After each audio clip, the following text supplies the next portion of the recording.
Well, welcome everyone to your June 8th, 2026 Rotary Club of Ames meeting. Let's go ahead and get started with our Pledge of Allegiance.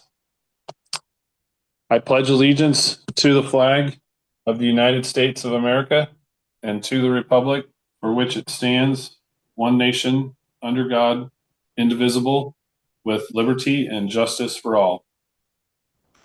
Do we have anyone to keep in our thoughts and prayers? Put it in the chat. Otherwise, let's just take a minute and think of someone that could use our help.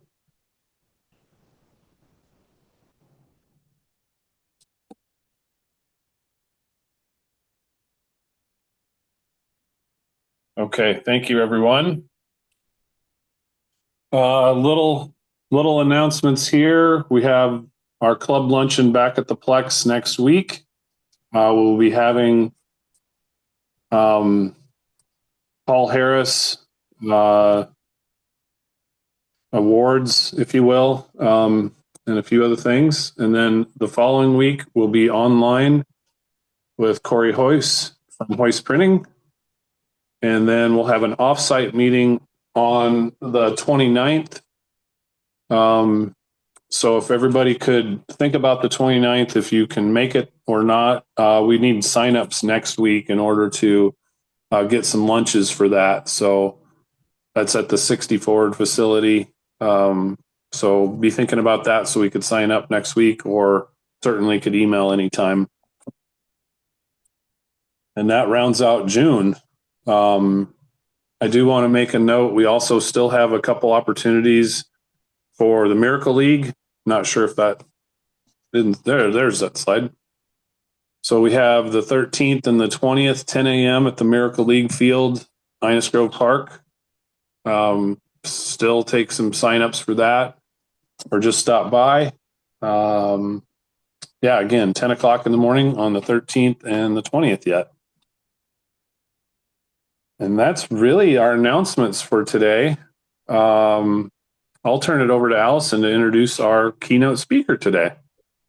All right. Jane Esterly-Rettig has been a nurse for over 25 years. She got her master's of science in nursing from the University of Iowa and a bachelor's degree in psychology and nursing from University of Rochester. When she's not working at Mary Greeley Story County Public Health, she serves as an adjunct faculty. I was going to say professor, but that's not what it says. Adjunct faculty for DMAC nursing. Her passion is health equity and ensuring all individuals have the opportunity to obtain their highest level of health. And she's here to talk about the Make It Okay program from Iowa's Healthiest State Initiative. And everyone can see her first screen, correct? All right, take it away, Jane. Excellent, thank you. And welcome everyone. And thank you for taking time out of your day to spend the next 30 to 35 minutes learning more about Make It Okay and how you can help to make it okay in your community or circle of influence. So again, my name is Jane and I'm a nurse with Mary Greeley Story County Public Health. So Make It Okay is an initiative of Iowa's Healthiest State. In addition to the Make It Okay campaign, the Healthiest State also manages 3 other statewide initiatives.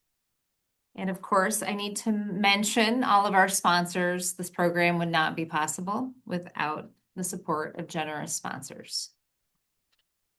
So Make It Okay is a community campaign to reduce stigma by increasing understanding and creating caring conversations about mental health and illnesses. So we often refer to Make It Okay as the door opener to starting the conversation and a bridge to resources. So there are 3 ways we can start today to help change attitudes and reduce the stigma of mental health and illnesses. So learn more about stigma, its impact, why it matters, the myths and misconceptions and facts about mental health and mental illnesses. Talk, providing tips on how to talk more openly and compassionately about mental health and illnesses. Help change the narrative and fill the empty talk bubble with caring and informed conversations. Share, so knowing what to share for resources, sharing the message of hope, and what we can all do to help stop the stigma and make it okay. So if you leave here with nothing else today, these are the most important key messages to take with us. So these messages are really woven throughout the entire Make It Okay campaign. So mental illnesses are common, treatable health conditions. They can be effectively treated and managed with an individualized care plan. Everyone has a state of mental health. We all have good days, we all have bad days, regardless if you have a mental illness. Stigma impacts everyone at the individual and community level and disproportionately impacts vulnerable communities and people of color. Stigma creates shame, isolation, and a reluctance to seek care and treatment. We can stop stigma by learning the facts and talking more openly. Reducing stigma can also help improve and save lives. It is never too late or too early for someone to receive the care and support they so richly need and deserve. So before we dive deeper into the content, we're going to begin with a brief video. Thank you. Hey. Hey, how's it going? Good. So, how was your weekend? It was good. How about you? Yeah. Meh. What's that? What does meh mean? Well, with depression, some days are good days and some days are bad days. And yesterday was not one of my good days. Silence. It makes the mental illness stigma even worse. Do you want to talk about it? Learn what to say at makeitokay.org.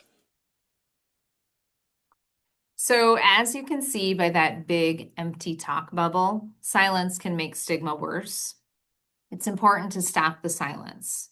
Silence can make people feel alone, uncomfortable, and prevent them from sharing about their mental illness, which can lead to isolation, shame, and feeling disconnected. Say something.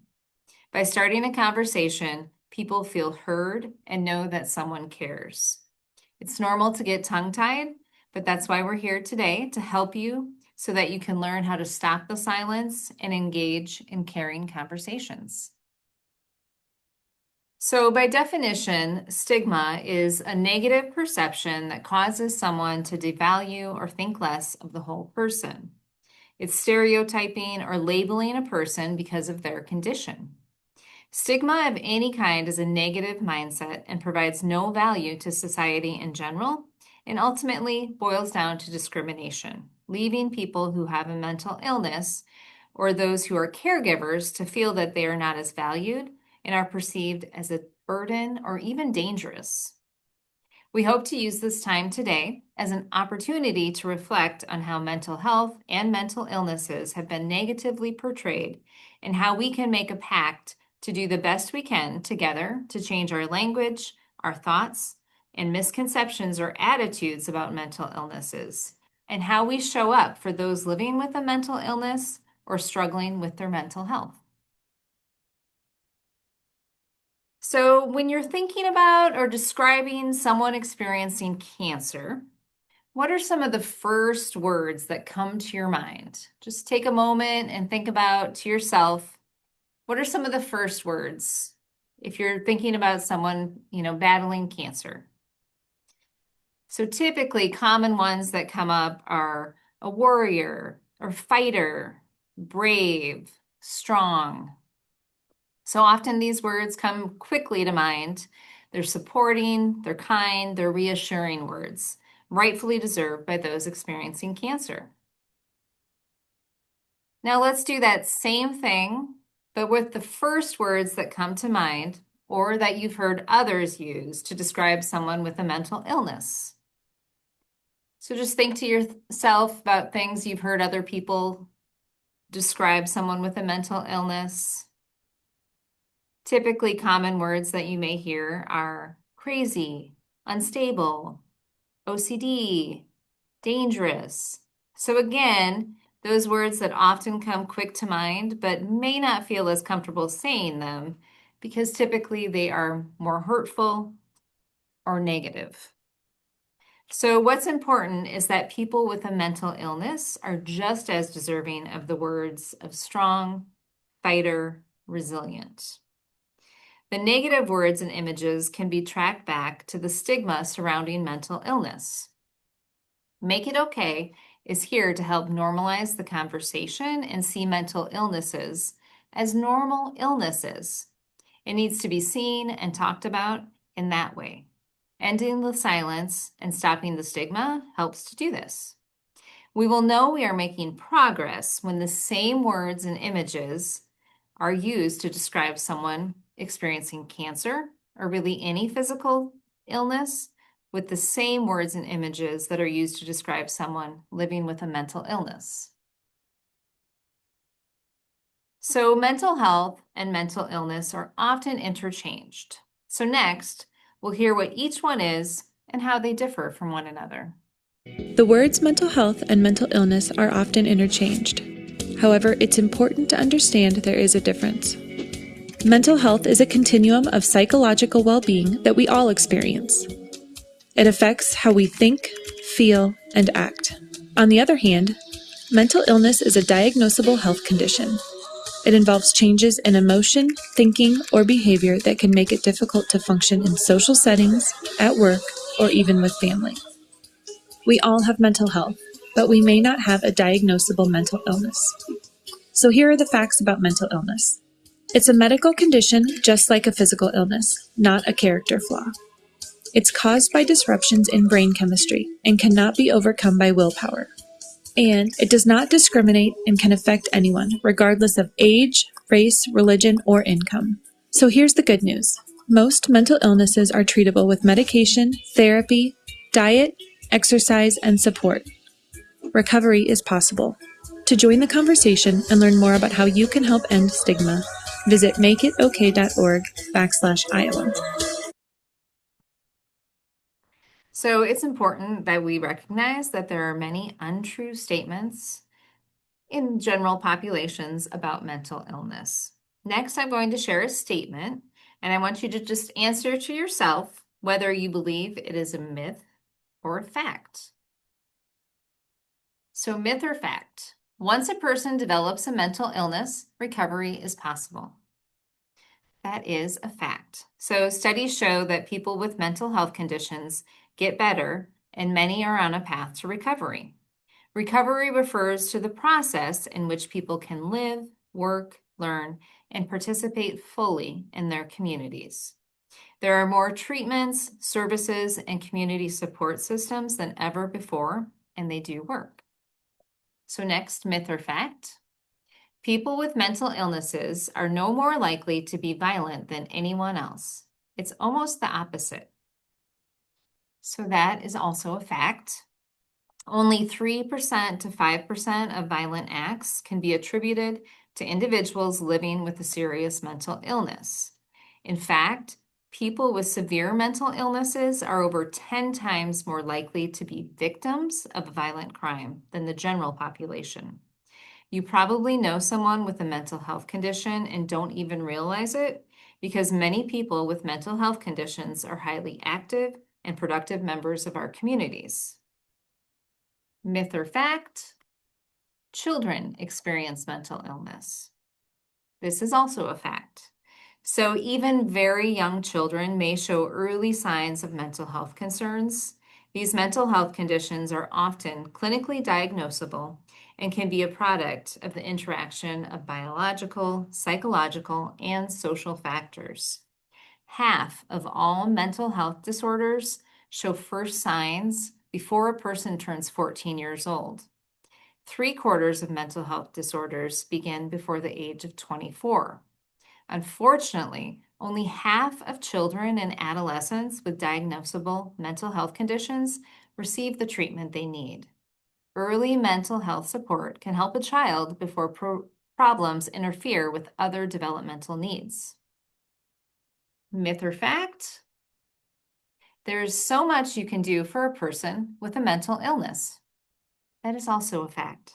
So friends and family can be important influences to help someone get the treatment and services they need. You can help by reaching out and letting them know that you are available to help. Help them access mental health services. Help them learn self-care and coping techniques. Learning and sharing facts about mental health, especially if you hear something that isn't true. Treating them with respect, just as you would anyone else. Refusing to define them by their diagnosis or using labels such as crazy instead of using person-first language. You can help change the stigma by combating the myths when heard or said by giving people the facts or reality. So how can we start normalizing the conversation? We know from public surveys and research, people's knowledge of mental illnesses are not well understood, which often leads to myths and stigmatized beliefs that mental illnesses are simply due to things like a lack of willpower, weakness, attention seeking, stress, etc. The reality is, just like any other medical condition, cancer or diabetes, mental illnesses are biological in nature and can stem from genetics, lived environment, changes in brain physiology, trauma, and/or triggering events. When we help people learn and understand that those living with a mental illness are not to blame and that it is a treatable medical condition, people are less likely to fault them, and it begins to normalize the conversation and reality of it. We would never tell someone with cancer to just get over it, or to toughen up, or to stop exaggerating. So why would we want to do that to someone battling mental illness, which affects their day-to-day living, just like other medical conditions? Mental illness is not a personality defect or flaw. It's not a sign of weakness. It is not a sign of laziness. It's not from a lack of willpower or a lack of faith or a lack of poor moral character. The reality of those living with mental illness is found in this image. The person may be a celebrity, someone we look up to or can relate to. It's our friend, it's our neighbor, coworker, a loved one, or ourselves. Mental illnesses affect every age, every race, every gender, every occupation.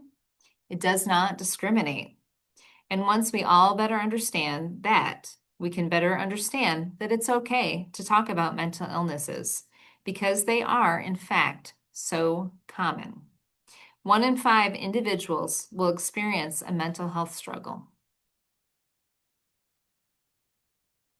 So I'd like to encourage everyone to participate in answering a few questions to yourself. There's no right or wrong answers. It's just to get you thinking. So the first thing to think about, have you or a loved one ever struggled with mental illness? So we often know our family history regarding physical chronic health conditions like diabetes or cancer, but we may not know our own family history on mental illness. Let's normalize talking about it and end that stigma. I am more comfortable helping a person who has a physical illness than I am helping a person who has a mental illness. So for a lot of people, it's harder to help someone with a mental illness. Why is that? And is it because maybe we're taught what to do for a physical illness? We're all taught CPR, we're taught first aid. Symptoms are clearer to identify. I would see myself as weak if I had a mental illness and could not fix it myself.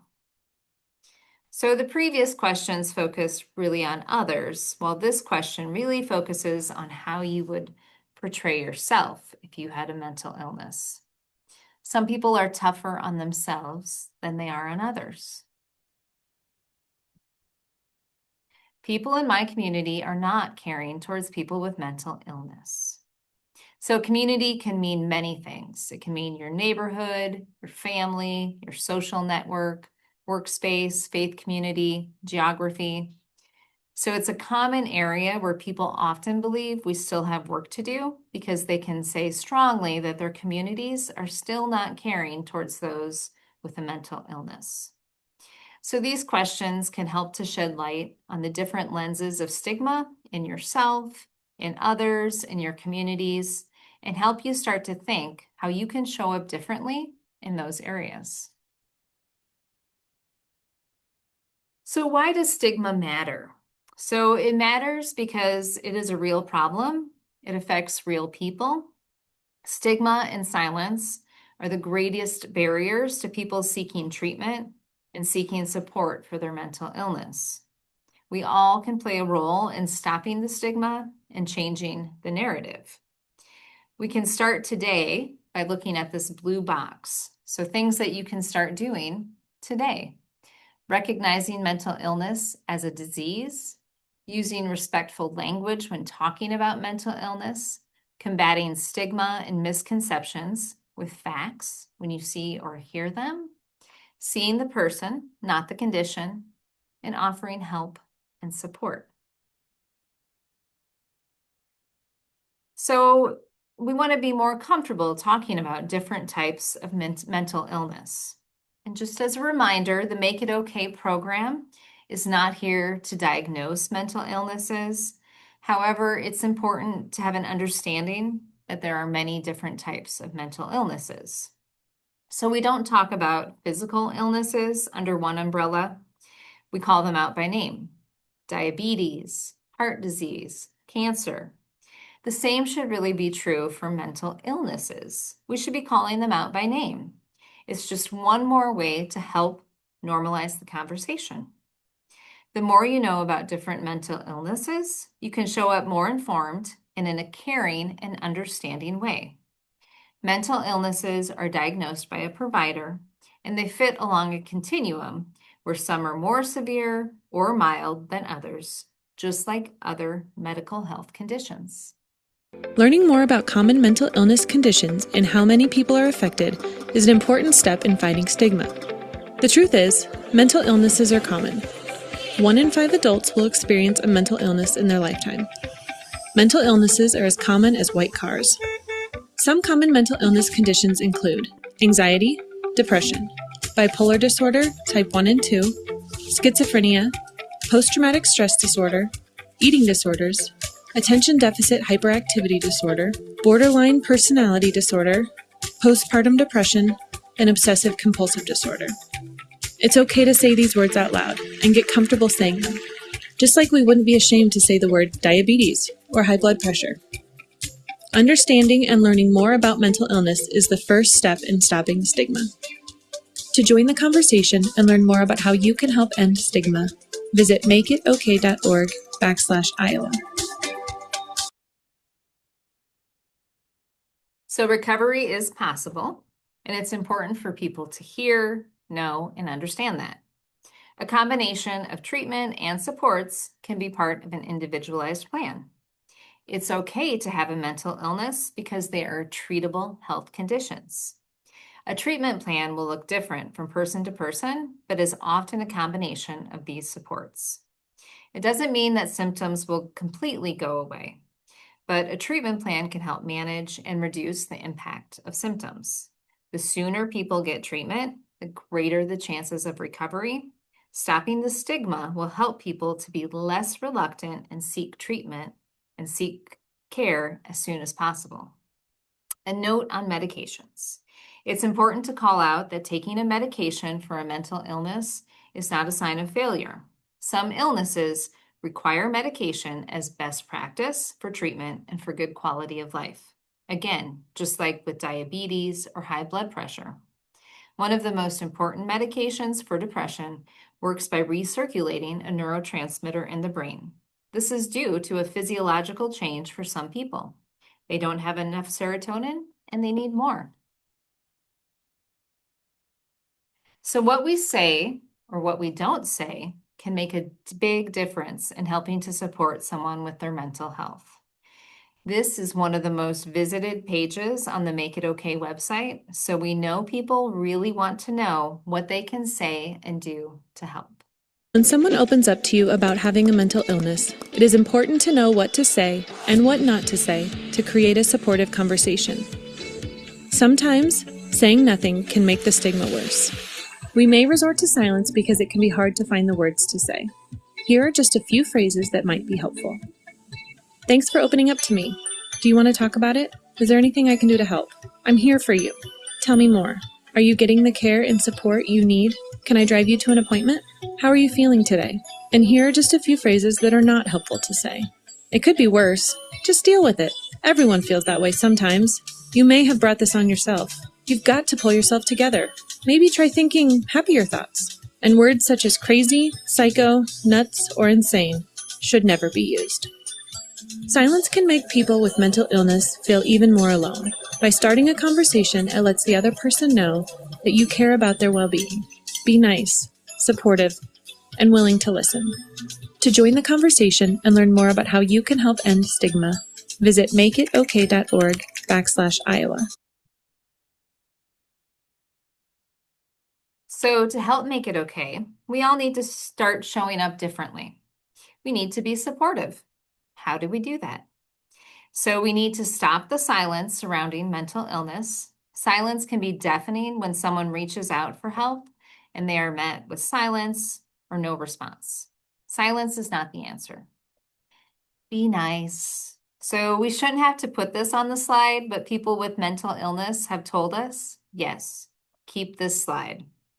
Continue to remind people, kindness, empathy, compassion, and understanding go a long way with people. Be kind, be nice.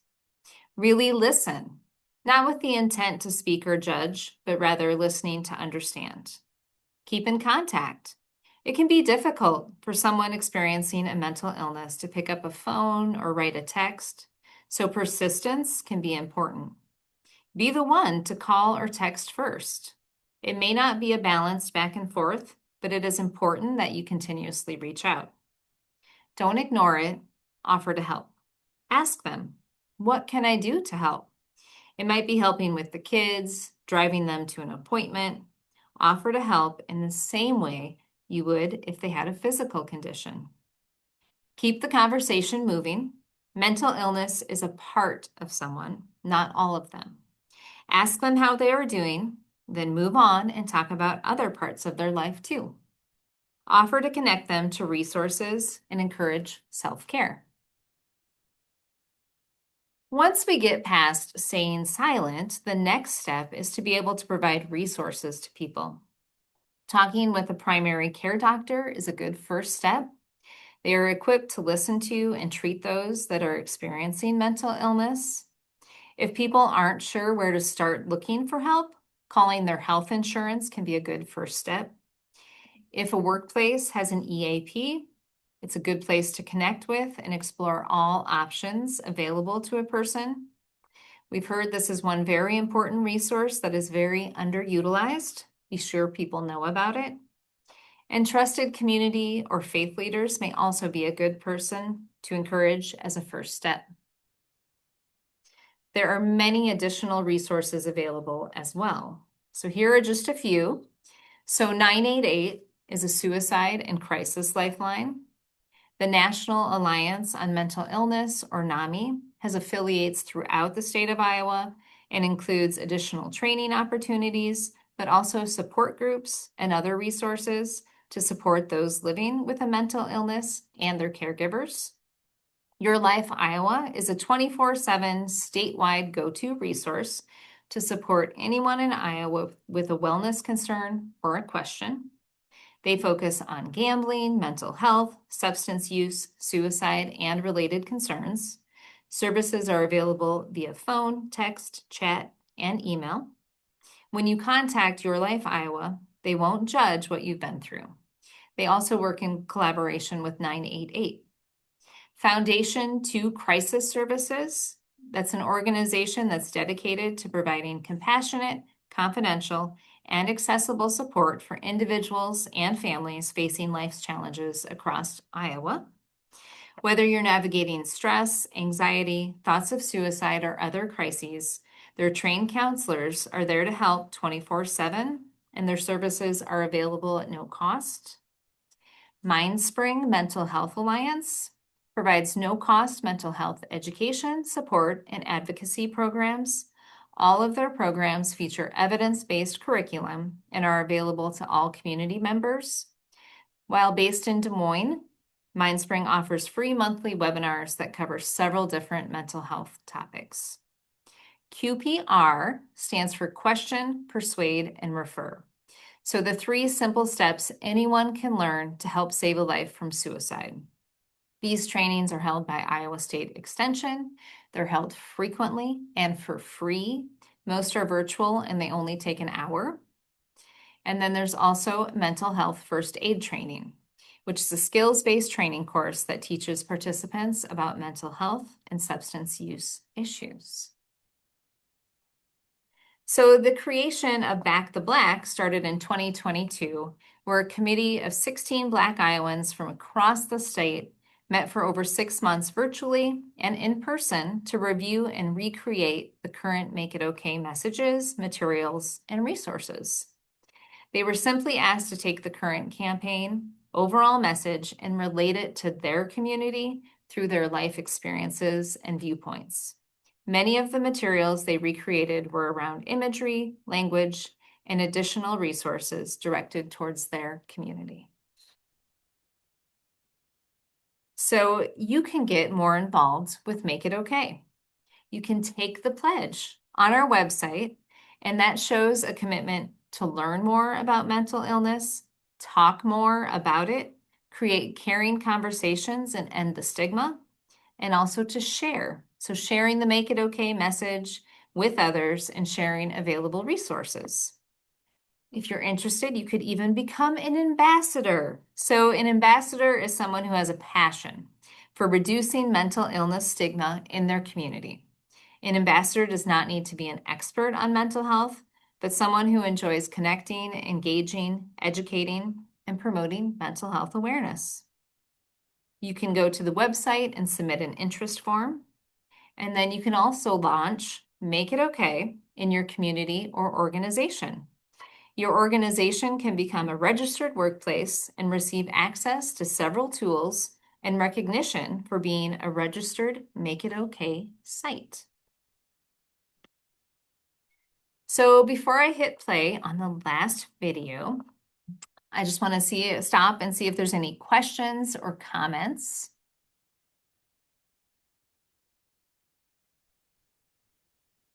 We have one in the chat, which Oh, I yeah. don't know if you can see and read. I can. Okay. How can we get politicians? Oh, to stop name calling.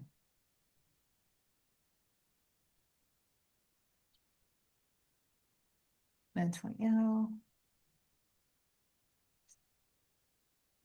Yeah, so these are great questions. I don't know how we control politicians personally. I think part of it is just really if we start to normalize the conversation and the words crazy, labels like that aren't as well used, then I think if people start to hear them out of the mouths of politicians, maybe they'll stop and think, I wonder why they're choosing to use this language, and maybe consider they don't like that language. And then, yes, religious leaders, that is above my pay grade. How to stop them stigmatizing LGBTQ plus people. I wish I could answer that, but that is a really tough one. And then the greatest need in Iowa communities for mental health. So currently there is within the state a shortage of providers. Some of you might have heard about the Rural Health Transformation Grant. So part of that, the funding from that Rural Health Transformation is actually looking for physicians to come into the state, and mental health providers are a big part of that. It's also an insurance issue because some insurances don't cover mental health, certain mental health providers as well. So, you know, be aware of what you're voting for when you go to the polls and keep an open ear to how that can be changed. How important is it to know the diagnosis of mental health when interacting others? Yeah, so I would say the most important thing when interacting with others is, like they talked about, not having the empty speech bubble. So saying something, even if you kind of stumble over your words, leading with simple things like, tell me more, or just offering, I'm here to listen. So offering some of those simple things, and then if the person opens up more and shares the diagnosis with you, that can be helpful. Then the last question, if we know of someone, yeah, where should we direct them for help? So I would say a lot of these resources can be really helpful. So Your Life Iowa, Mindspring, NAMI, they actually have a lot of resources for the general public as well. As far as my friend was diagnosed with bipolar disorder. What does this mean? Just so that you can have a better understanding of different diagnoses and learn what they might be struggling with. But really, the best thing and the most simple thing is asking the person that you're friends with or that might be struggling what they need from you. How can you help them? So really keeping it simple and just starting a conversation. Those are really good questions. Any other questions?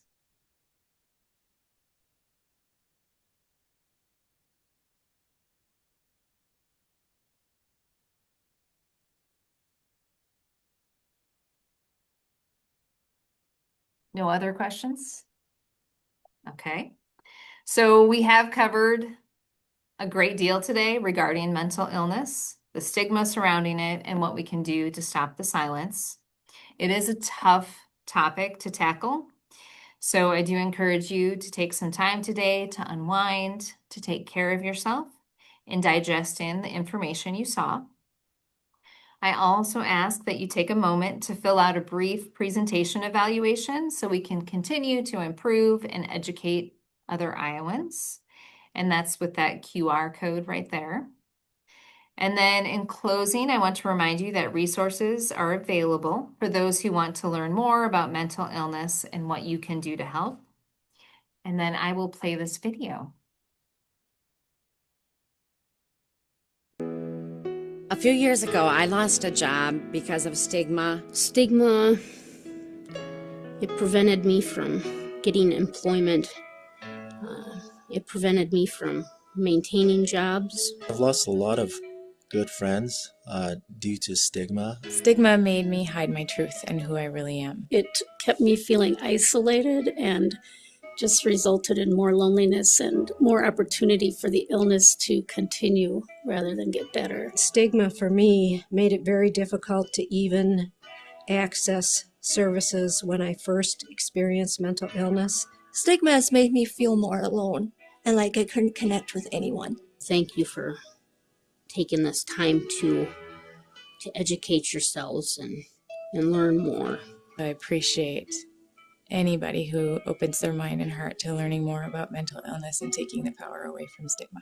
And without your help, we can't completely eradicate the discrimination that people living with mental illness and their family members experience. I really want to thank you for taking an interest in this and doing this activity, and I hope that that will help others to experience less of that stigma. I really appreciate that you are taking the time to look within yourself and to think about how stigma does affect someone with a mental illness and how you can help be a part of a solution towards making it easier for someone to access the help that they need. I really appreciate you taking the first step to end this stigma. Thank you for reflecting on the impact of stigma. I want to thank you for making it so that anyone else doesn't have to feel alone and that they know that someone cares for them.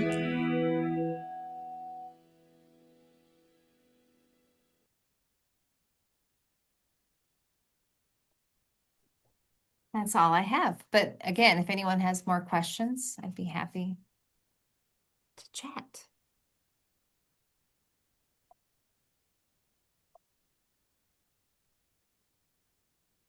Any other questions out there? Jane, thank you so much for sharing today. This was fantastic. I personally could see the benefit already of Make It Okay. I have a few people within my personal life that could use more support from me or just those around them, to help navigate through their troubles. So very much appreciative. Any other questions out there? Well, thank you, Jane, so much again for joining us today and sharing your message. For those that weren't able to make it, we'll have this on recording, so we'll be able to see your presentation. And I encourage everyone to try to look at that QR code and fill out the form to give feedback to Jane and her colleagues. So thank you again. Thank you. Again, next week we'll be in person at the Plex and look forward to seeing everyone there. This Saturday and next Saturday at the Miracle League, there's opportunities there at 10 a.m. And with that, everyone have a great week. Let's stand and do our 4-way test if you don't mind.